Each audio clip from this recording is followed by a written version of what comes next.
పూజ అయ్యిందో లేదో చూడండి, దోతలు ప్రసాదం మీద పడిపోయారు అప్పుడే.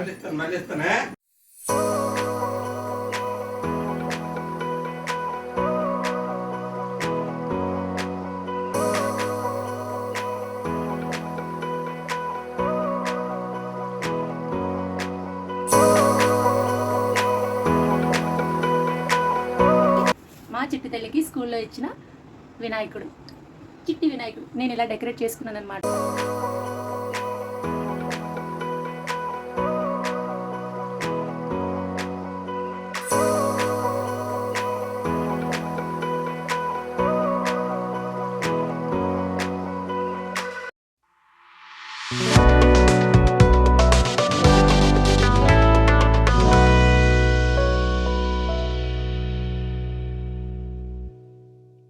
Hello everyone, welcome back to our channel lovely చశ్విక.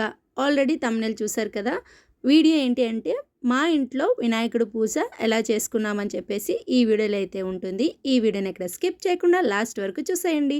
అలాగే ఎవరైతే నా ఛానల్ ఫస్ట్ టైం చూస్తున్నారో లైక్ చేయండి, షేర్ చేయండి, సబ్స్క్రైబ్ చేసుకోండి. పక్కనే ఉన్న బెల్ ఐకాన్ క్లిక్ చేసుకోండి. నోటిఫికేషన్ ద్వారా నా వీడియోస్ అనేవి మీ వరకు వచ్చేస్తాయి. ఇంకెందుకు ఆలస్యం, వీడియోలోకి వెళ్ళిపోదాం రండి. నేనైతే వినాయకుడిని పెట్టుకోవడానికి ఇలా రెడీ చేసుకున్నాను. కింద క్లాత్ అయితే వేసాను. క్లాత్ వేసి క్లాత్ పైన పీట వేసి మళ్ళీ పీట పైన క్లాత్ కూడా వేసాను అనమాట. వినాయకుడిని పెట్టుకోవడానికి ఫస్ట్ పందిరి వేయాలి కాబట్టి ఇక్కడ నేను మార్కెట్లో పల్లెకి అయితే కొనుక్కొచ్చాను. ఆ పల్లెకి పసుపు అది రాస్తున్నాను అనమాట. పసుపు రాసి ఒక 4-5 బొట్లు అయితే పెట్టాను. లాస్ట్ ఇయర్ నుంచే నేను పందిరి వేయడం అనేది మొదలు పెట్టాను. అప్పటి వరకు నేను ఇలా పళ్ళకు కొని తీసుకొచ్చి పక్కన పెట్టేసేదాన్ని. అంటే నాకు అక్కడ పందిరి వేసుకోవడానికి అవకాశం ఉండేది కాదనమాట. లాస్ట్ ఇయర్ నుంచి పందిరి వేసుకోవడానికి అవకాశం అయితే ఉంది. సో దానివల్ల నేను పందిరి అనేది వేయగలుగుతున్నాను స్వామివారికి. పళ్ళకి పసుపు రాసి బొట్లు పెట్టేసుకున్న తర్వాత థ్రెడ్ అయితే ఆల్రెడీ రెడీ చేసి పెట్టుకున్నాను. ఎంత లెంత్ కావాలి ఏంటని చెప్పి మొత్తం అంతా రెడీ చేసుకున్న తర్వాత పందిరి అయితే ఇలా వేసాను. అక్కడ మేక అయితే ఉంది నాకు. సో ఆ మేకకి కట్టడం అయితే జరిగింది థ్రెడ్ ని. పందిరి వేసుకున్న తర్వాత ఖాళీగా ఉంటే ఏం బాగుంటుంది చెప్పండి. సో దానికి నేను పళ్ళుతో అన్ని డెకరేట్ చేశాను అనమాట. పళ్ళు ఏమేమి రకాల పళ్ళు తీసుకొచ్చామో అవన్నీ కూడా అలా పళ్ళకి అయితే కట్టేసుకుంటున్నాను థ్రెడ్ తో. చాలా వరకు అన్ని కూడా నేను రెడీ అవ్వక ముందే అరేంజ్ చేసుకొని పెట్టేసుకున్నాను. రెడీ అయిన తర్వాత అలా ఈజీగా తీసి పళ్ళకి రెడీ చేసుకుందామని చెప్పేసి మధ్య మధ్యలో మా చిట్టి కూడా నాకు హెల్ప్ చేసేది. ఆ ఫ్రూట్స్ తీసుకొచ్చి ఇచ్చేదనమాట పళ్ళకి కట్టడానికి. వరలక్ష్మీదేవి పూజ కన్నా ఈ వినాయక చవితికి కొంచెం కోఆపరేట్ చేసింది అనమాట, అల్లరి చేయకుండా. చూస్తున్నారు కదా, నేనైతే పందిరి ఇలా రెడీ చేసుకున్నాను ఫ్రూట్స్ తో డెకరేట్ చేసి. మనం ఇంట్లో వినాయకుడు పూజ చేసుకునేటప్పుడు పందిరి వేసుకుంటేనే బాగుంటుంది అనమాట. అంటే నిండుగా కనిపిస్తుంది. అదే పందిరి వేసుకోకుండా వినాయకుడిని పెట్టుకున్నట్లయితే కొంచెం ఏదో వెల్తిగా అనిపిస్తుంది అనమాట, ఖాళీగా ఉన్నట్లు. ఇలా పందిరి వేసుకుంటే నిండుగా కనిపిస్తుంది. పందిరి వేసి ఫ్రూట్స్ అన్ని కట్టేసుకున్న తర్వాత వినాయకుడికి మెడలో ఉండ్రాల దండ అయితే వేస్తాను. ఎవ్రీ ఇయర్ కూడా నేను ఒక ఉండ్రాల దండ మాత్రమే వేస్తాను, ఇంకేమి వేయనమాట. చక్కగా నీట్ గా కనిపిస్తుందని చెప్పేసి వినాయకుడికి ఉండ్రాలంటే ఎక్కువగా ఇష్టం అంట. సో అందుకనే ఉండ్రాల దండ అయితే వేస్తాను ఎవ్రీ ఇయర్ కూడా. చిన్న చిన్నగా ఉండ్రాలను తయారు చేసుకుని ఆవిరికి ఉడకబెట్టేసిన తర్వాత వాటిని చల్లారాక ఇలా సూది దారం తీసుకొని ఉండ్రాల దండ అయితే కుట్టుకుంటున్నాను. చూస్తున్నారు కదా ఎంత చక్కగా వచ్చిందో దండ. మనం వినాయకుడిని ఏ సైజు లో తీసుకుంటున్నామో ఆ సైజుకి తగ్గట్టుగా ఉండ్రాలు అనేవి ప్రిపేర్ చేసుకోవాలి మెడలో. ఇక్కడ చూస్తున్నారు కదా మా ఇంటి గణపయ్య అనమాట. చూడండి ఎంత ఈ వినాయకుడిని మా చిట్టి తల్లి స్కూల్లో ఇచ్చారనమాట. సో ఇంకా వినాయకుడు ఉన్నారు కదా అని చెప్పేసి ఇంకా నేను బయట వాళ్ళు ఇచ్చేటప్పుడు ప్లెయిన్ గా ఇచ్చేసారు. అలా బాగాలేదు అని చెప్పేసి ఇంకా నేను డెకరేట్ చేసుకున్నాను అనమాట ఇంట్లో ఉన్న కొన్ని. ఇంక ఇక్కడ చూస్తున్నారు కదా చిట్టి ఎలుకకు బ్లాక్ కలర్ అయితే వేసాను. నాకైతే చూడముచ్చటగా అనిపించింది నా చేతులతో నేను చేసుకున్నందుకు. యాక్చువల్ గా నేనే ఇంట్లో వినాయకుడిని తయారు చేద్దామని అనుకున్నాను, బట్ ఖాళీ లేదు, కుదరక ఇంకా వినాయకుడిని అయితే తయారు చేయలేదు. బయట తీసేసుకుందాంలే అనుకున్నాను. ఇంకా మా చిట్టతల్లి స్కూల్లో ఇచ్చిన తర్వాత ఇంక నేనైతే తీసుకోలేదు. ఎందుకంటే 2 వినాయకుళ్ళు పెట్టొచ్చో లేదో అని చెప్పేసి ఇంకొకటే పెట్టాను అనమాట. ఇంకా వినాయకుడిని పెట్టే టైం అయితే వచ్చేసింది. వినాయకుడిని ఖాళీగా పెట్టుకుంటా ఏదైనా ప్లేట్ మీదైనా పెట్టవచ్చు. ఇంకా నా దగ్గర ప్లేట్ లేదని చెప్పేసి ఒక 3 times బియ్యం అనేది వేసి ఆ బియ్యం మీద వినాయకుడిని అయితే పెట్టుకుంటున్నాను. జై బోలో గణేష్ మహారాజ్ కి జై. చూసారు కదా, నేను మా చిట్టి తల్లి కలిసి వినాయకుడిని పందిరి కింద అయితే పెట్టేశాము. ఇంకా అన్ని కూడా అరేంజ్ చేసేసుకొని పూజలో కూర్చోవడమే లేట్ అనమాట.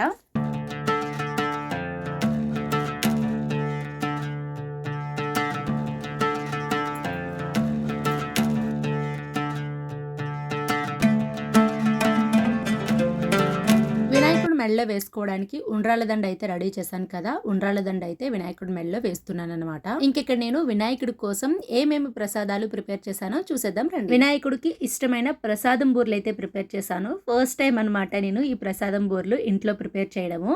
ఇంకా వినాయకుడికి చాలా బాగా ఇష్టమైన ఉండ్రాళ్ళు, ఆర్ది, పరమాన్నం, పులిహోర, ఈ 6 రకాల వంటకాలు అయితే నేను వినాయకుడి కోసం ప్రిపేర్ చేశాను. చూసారు కదా వినాయకుడి కోసం నేను ప్రిపేర్ చేసుకున్న ప్రసాదాలు. ఇంకా నేను దీపం వెలిగించుకొని పూజలో అయితే కూర్చుంటున్నాను. యాక్చువల్ గా ఇక్కడ ఏం జరిగింది అంటే నా దగ్గర వ్రతం పుస్తకం అనేది మిస్ అయిందనమాట.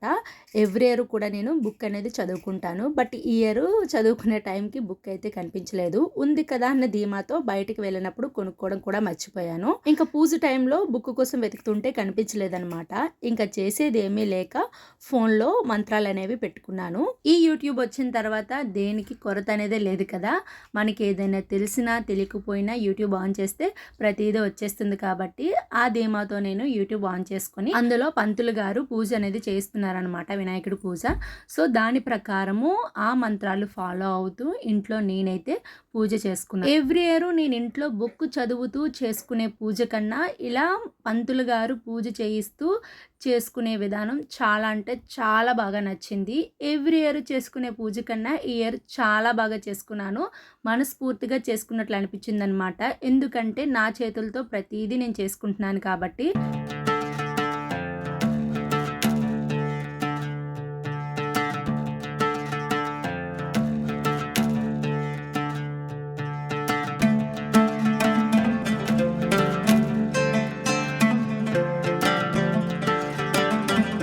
ఫోన్లో చూస్తూ పూజ చేయించుకున్నా సరే ఏదో పంతులు గారు నా పక్కనే ఉండి నా చేత పూజ చేస్తున్నట్లుగా అనిపించింది నాకైతే.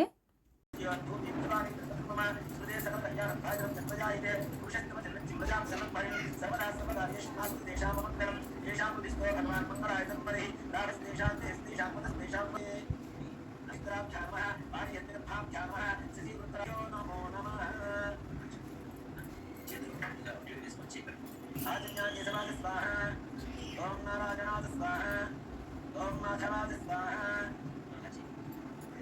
గోవిందాయ నమః, విష్ణవే నమః, మధుసూదనాయ నమః, త్రివిక్రమాయ నమః, వామాయ నమః, శ్రీధరాయ నమః, ఋషికేశాయ నమః, పద్మనాభాయ నమః, దామోదరాయ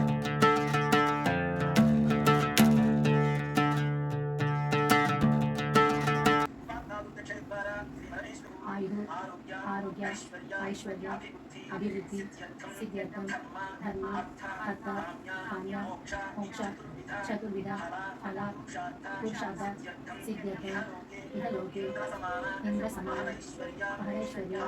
పూజ అయితే ఆల్మోస్ట్ అయిపోయింది. యాక్చువల్గా నేను బుక్ చదువుకుంటూ చేసే పూజ కంటే ఈ పూజ కొంచెం టైం ఎక్కువగానే తీసుకుంది.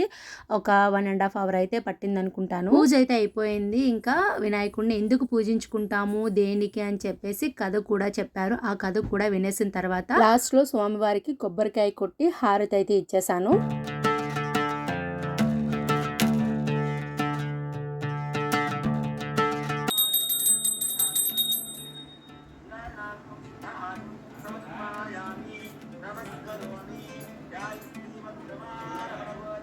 పూజ అంతా అయిపోయిన తర్వాత మా హస్బెండ్ అయితే పిలిచాను దండం పెట్టుకోవడానికి. దానికి కొద్దిగా వర్క్ ఉండడం వల్ల పూజలో అయితే కూర్చోవడం కుదరలేదు. సో నేను ఒకదాన్ని కూర్చొని పూజ అయితే చేసేసుకున్నాను.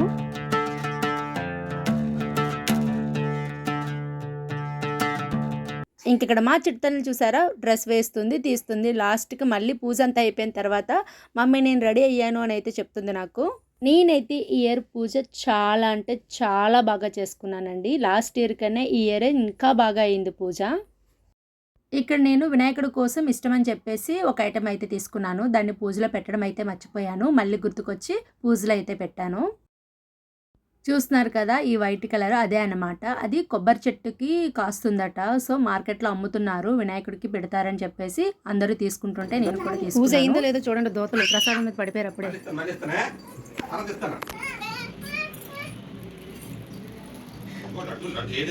ఇక్కడ చూస్తున్నారు కదా, ఫస్ట్ మా హస్బెండ్ నాకైతే తినిపిస్తున్నారు. పూజ అవ్వగానే ప్రసాదం తినేస్తున్నారు అప్పుడే అని అన్నానని చెప్పేసి ఫస్ట్ నాకే పెట్టారు. తర్వాత వాళ్ళందరూ తిన్నారనమాట. ఇంకింటి దగ్గర పూజ అంతా అయిపోయిన తర్వాత మా ఊర్లో వినాయకుడి దగ్గరికి అయితే వెళ్ళాము. ఈ ఇయర్ చిన్ని వినాయకుడిని అయితే పెట్టారు. చూస్తున్నారు కదా ఎంత ముద్దుగా ఉన్నాడో గణపయ్య. ఎవ్రీ ఇయర్ కూడా కొంచెం పెద్ద వినాయకుడినే పెట్టేవారు, బట్ ఈ ఇయర్ కొంచెం చిన్నగా పెట్టారనమాట. లాస్ట్ ఇయర్ పెద్ద వినాయకుడినే పెట్టారు, కొంచెం ఇబ్బంది పడ్డారనమాట. పెట్టినప్పుడు తీసినప్పుడు ఇబ్బంది అవుతుందని చెప్పేసి ఈ ఇయర్ కొంచెం చిన్న వినాయకుడినే పెట్టారు. ఇంకా వీళ్ళందరూ కూడా మా ఊర్లో ఉన్న అన్నయ్యలు మావయ్యలు అనమాట. వీడియో తీస్తుంటే నవ్వుతున్నారు. వీళ్ళందరికీ తెలుసు నేను యూట్యూబ్ చేస్తానని చెప్పేసి. ఇంకా వినాయకుడిని దర్శనం చేసేసుకున్న తర్వాత ఇంటికైతే వెళ్ళిపోతున్నాము. ఇంకా మా అన్నయ్య మౌదన మా పెద్దమ్మ వాళ్ళ ఇంటికి వెళ్తామని చెప్పేసి బాయ్ చెప్పారు. ఇంకా ఇంటికి వెళ్ళేటప్పుడు మా చిడతలను చూస్తున్నారు కదా, గొడుగు వేసుకొని మరీ వస్తుంది. వెళ్ళేటప్పుడు కొంచెం వర్షం ఆడుతుందని చెప్పేసి గొడుగు తీసుకొని వెళ్ళాము. వచ్చేటప్పుడు వర్షం రాలేదు, అయినా సరే మా చిడతలు గొడుగు వేసుకొని నడుస్తూ వస్తుంది. ఇంకా అలా చూస్తూ ఉండగానే ఈవినింగ్ అయితే అయిపోయింది. ఇంకా నేనైతే స్నానం చేసి వినాయకుడి దగ్గర చక్కగా దీపారాధన చేసుకుని అనిపిద్దామని చెప్పేసి రెడీ అయ్యాను. ఎవ్రీ ఇయర్ కూడా నేను ఇంట్లో పూజ చేసుకున్న వినాయకుడిని మా ఊర్లో ఉన్న వినాయకుడి దగ్గరే పెట్టేస్తానన్నమాట. బట్ లాస్ట్ ఇయర్ నుంచి కూడా అనపడం అయితే మొదలు పెట్టాను. మా ఇంటి దగ్గరలోనే చెరువు ఉంటుంది, సో అక్కడికి తీసుకువెళ్తానన్నమాట. సో లాస్ట్ ఇయర్ అనిపినట్లు ఈ ఇయర్ కూడా అనపడానికి అయితే తీసుకెళ్తున్నాను వినాయకుడిని. జై బోలో గణేష్ మహారాజ్ కి జై, జై బోలో గణేష్ మహారాజ్ కి జై, జై బోలో గణేష్ మహారాజ్ కి జై. చూపించు గణేష్. వినాయకుడిని పందిరిలో నుంచి తీసేసిన తర్వాత ఇంకా పందిరి అవన్నీ తీసేయాలి కాబట్టి అవన్నీ కూడా కట్ చేస్తున్నాను కత్తెరతో. మార్నింగ్ అంతా కూడా చాలా చక్కగా ఆనందంగా ఎంతో కష్టపడి వినాయకుడిని అయితే పెట్టడానికి ఇవంతా రెడీ చేశాను. ఈవినింగ్ కూడా అంతే కష్టంగా అనిపించింది తీయడానికి. ఏది ఏమైనా సరే ఎంత ఆనందంగా వినాయకుడిని ఇంట్లో పెట్టుకుంటామో అంతే ఆనందంగా సాగనంపాలి కాబట్టి వినాయకుడిని ఇంకా వినాయకుడికి సంబంధించిన కొన్ని సామాన్లు అన్నిటినీ కూడా ఒక బ్యాగ్ లో పెట్టుకొని వాటర్ లో వేయడానికి ఇలా ఒక బ్యాగ్ లో అయితే అన్ని కూడా నీట్గా సర్ది పెట్టుకున్నాను. ఖాళీగా వినాయకుడిని పందిరిని పట్టుకెళ్తే బాగోదు కాబట్టి అందులో 2-3 రకాల ఫ్రూట్స్ అయితే వేశాను. ఇంకా అవన్నీ పట్టుకొని నేను నా చిట్టుతల్లి మా హస్బెండ్ కలిపి చెరువు దగ్గరికి అయితే వెళ్తున్నాము. మా ఇంటి దగ్గర నుంచి ఈ చెరువు దగ్గరికి వెళ్ళడానికి ఒక 10 మినిట్స్ అయితే పడుతుంది బండి మీద అయితే. అదే నడుచుకొని అయితే ఒక 15 మినిట్స్ పడుతుంది అనమాట. ఈ చెరువు ఎక్కడ అంటే దీని పేరు ఈతపాలెం అని అయితే అంటారు. ఇక్కడ సాయిబాబా టెంపుల్ కూడా ఉంటుంది. ఆల్రెడీ నా ఛానల్లో చూసే ఉంటారు. ఇదే అనమాట సాయిబాబా టెంపుల్. ఇక్కడే పెద్ద చెరువు అయితే ఉంటుంది. చూస్తున్నారు కదా, ఇదంతా చెరువే అనమాట. ఇలా వినాయకుడిని అనపడానికి వస్తారని చెప్పేసి ముందంతా దడ్లాగా కట్టేశారనమాట కర్రలతో. ఎవ్వరూ కూడా ప్రాబ్లం ఫేస్ చేయకూడదని చెప్పేసి. ఇంకా వినాయకుడిని సాగనంపే టైం అయితే వచ్చేసింది. వినాయకుడిని నీటిలో అనిపే ముందు ఒక్కసారి మనస్ఫూర్తిగా మళ్ళీ దండం అయితే పెట్టుకున్నాను. తండ్రి, ఈ ఇయర్ నిన్ను ఎంత ఆనందంగా అయితే తెచ్చుకున్నానో నెక్స్ట్ ఇయర్ కూడా ఇంతకంటే ఆనందంగా నిన్ను మా ఇంటికి తీసుకురావాలి అని చెప్పేసి మనస్ఫూర్తిగా దండం పెట్టుకొని స్వామివారిని వాటర్లో అయితే వేశాను. వినాయకుడిని నీటిలో వేసేసిన తర్వాత వినాయకుడితో తీసుకొచ్చిన సామాన్లన్నిటిని కూడా వాటర్లో అయితే వేసేసాను. ఇంకా నేనైతే స్వామివారిని ఆనందంగా సాగనంపేశాను. ఇక్కడ చూడండి, బుజ్జి గణపయ్య పళ్ళెంలో పట్టుకుని అయితే తీసుకెళ్తున్నారు. దూరంగా ఉన్న వాళ్ళందరూ కూడా బ్యాగుల్లో అయితే తీసుకొచ్చారు.